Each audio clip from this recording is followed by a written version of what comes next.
I was looking for a material that was removed from the fine art associations of bronze. I'd been interested in iron as a creative material for a while, and the raw, elemental nature of iron fitted exactly with the way I wanted to use material within my practice. Stripping everything back, but still allowing the solid to liquid, liquid to solid nature of casting. Iron opened up a whole new set of connections, and as Ewan and I worked on Cloud Dialogue, we started to learn about iron, and the interactive haptic nature of this work suited both our approaches to making sculpture. It became evident early on in our research that there were multiple zones of interest, and that it may be useful to simply extend the spectrum on which we'd been previously looking. Different areas like museum culture, hematology, stellar evolution, meteorites, consumerism, mining, cosmic rays, information culture, art practice, archaeology. You find that many of these areas were interwoven in so many different ways.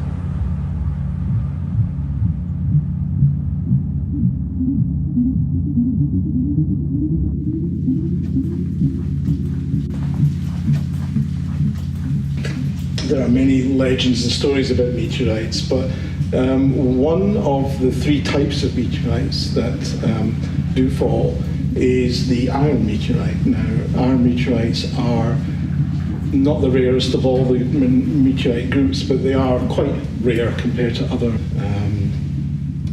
They stand out from other meteorites because of the fact that they are composed entirely of iron, and they are not rocky like other meteorites are, which may be mistaken for Earth rocks.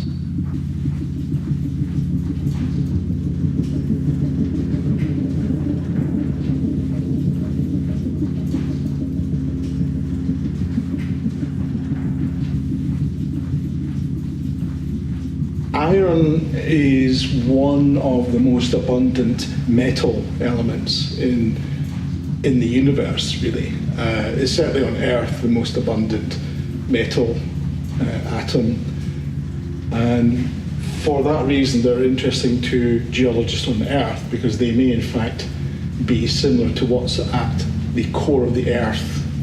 And because we can't go down to the core of our own planet, we look at the iron meteorites that have fallen as a way of seeing into our own planet.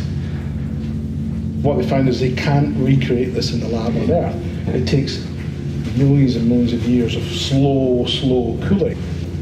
At most of the rocky planets, including the Moon, will have metallic cores, specifically iron nickel cores, and that's kind of part of the process of the formation of a planet, is to form a core, a metallic core.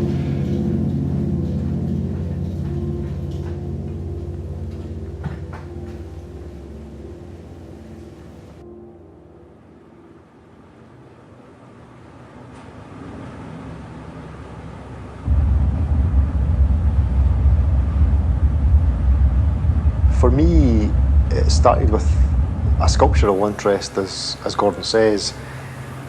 Then after a while, I found I had to leave a lot of my existing thinking and understandings at the studio The material has got truly vast parameters. In the past, we as humans have used iron in industry, architecture, transport, agriculture. It fed our sprawling cities and played a key role in mechanical technologies before we even arrived in this new digital age. It's also been a material currency of war and conflict, and that sits a bit uneasy in my thinking. These are the remarkable yet commonplace facts about iron, which don't really touch on the more subtle and often hidden aspects of its nature, its roles and its influence. But I feel we're starting to get closer to some of these below the radar fields of interest.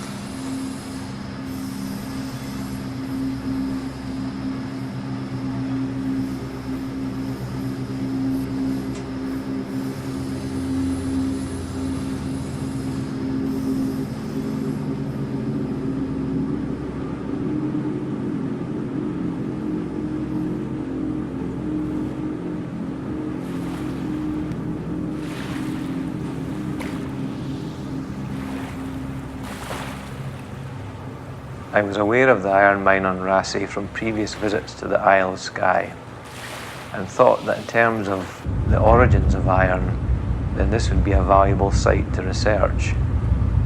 Iron was mined in Raasay for the First World War effort. However, how much made its way to munitions we don't really know. In terms of ore, it was not particularly high quality, but what interested me, as with all mining industry, was how iron shaped the community of Raasay and how German and Prussian POWs worked side by side with the people of the island. To this day, people live in the village created to house the miners, and the ruins of the mine stand as a testament to all who worked there.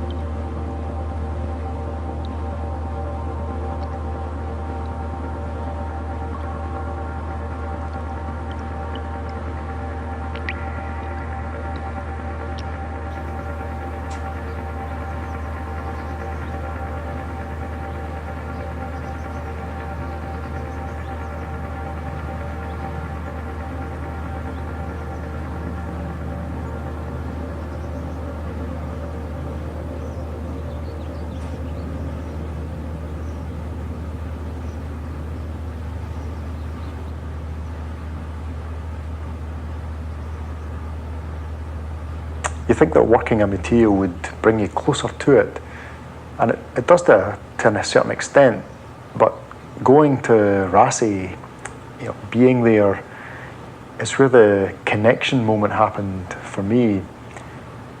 A small pocket magnet lifting a stone fragment was a real moment of clarity and contact with the material for me.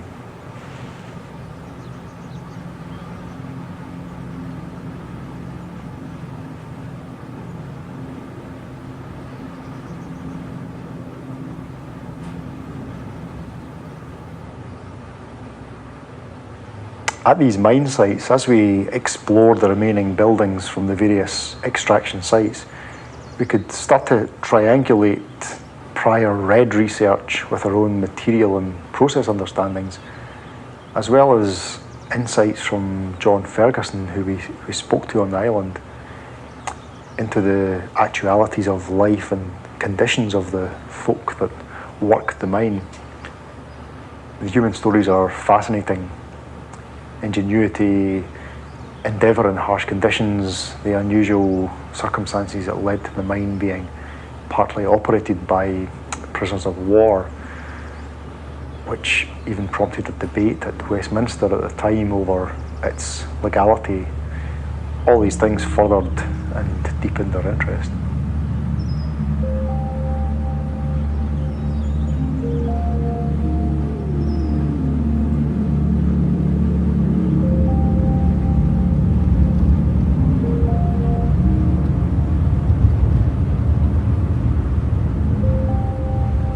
Amazing though standing at the dark threshold of mine number 1 was, it was the slighter experiences that had a fuller impact on me. Standing amongst the monolithic concrete foundations of the ore kilns, imagining 100 years back when the first ore was hewn from the hillside, helped to really consolidate the effort and endeavour required to extract the ore as a material. There was also the pier building, the engineering challenges, and the working conditions in the labyrinthine network of about 8 kilometres of tunnels that were dug into the rock.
In terms of material research, hands-on working with iron has been very rewarding, and although Ewan and I would not claim to be experts, I think we do have a working knowledge of iron that now informs the way we make our art. As enjoyable as this learning was and will continue to be, the exploration into the other areas of life where iron exists has been equally, if not more, rewarding.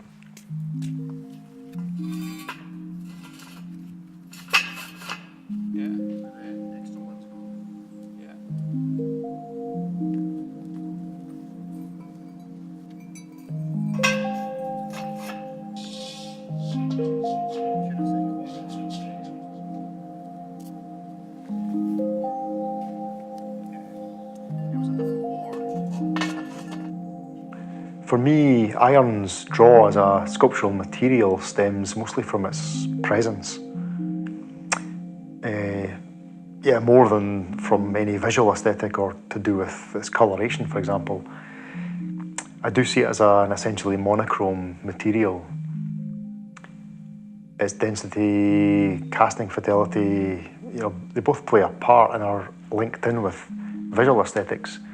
But despite that, iron often retains a kind of honesty and straightforwardness that other materials tend to lack.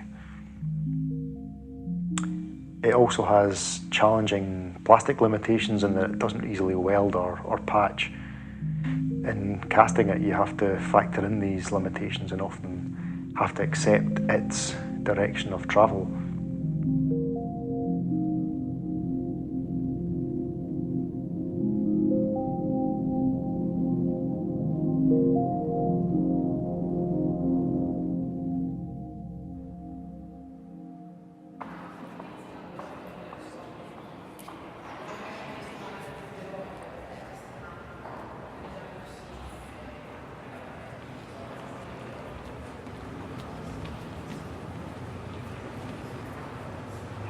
In terms of tram stop, Origins and Destinations looks at creative destinations of iron, and we believe that Joseph Beuys's Tram Stop is a seminal work in iron that reflects all the qualities of the material that interests us as artists.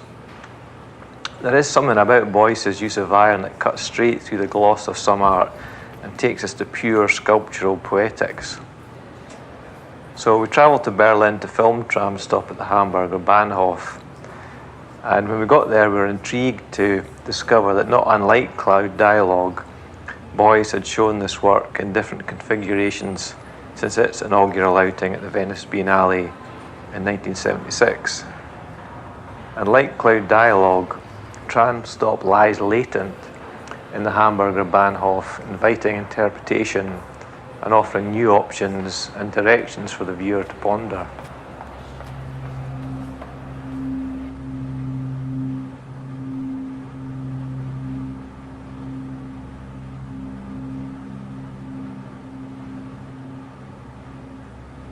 Tram Stop is such a raw, charged work. With Beuys, you're always looking at or experiencing more than what's physically in front of you. The aesthetic is there for sure, but there's also bucketfuls of real presence, feeling and poetry. And with a work like Tram Stop, a sense of time, or stretched time somehow. You can look at it in a purely material sense, but you soon realise that other ideas, sensations, associations and feelings are somehow seeping into your experience.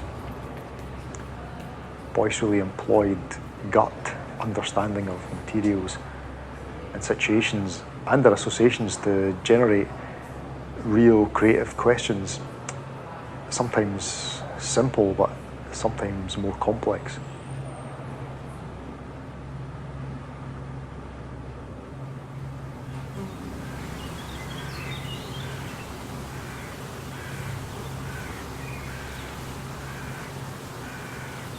I really enjoy looking at the world physically, seeing things and experiencing things in physical terms. I think it's totally fascinating that beings as small and subtle as insects and birds have this relationship with the core of the planet. The respective differences in their mass seems really inconsequential on some scales, and yet it's not. There's something there, something going on in the apparent nothingness, something more than simple guidance and control via a hot, spinning mass of metal. Perhaps there's a metaphor for life in there, or maybe even for creative practice. It's something about tuning in, exploring, dancing even, and inquiring and really engaging with your surroundings.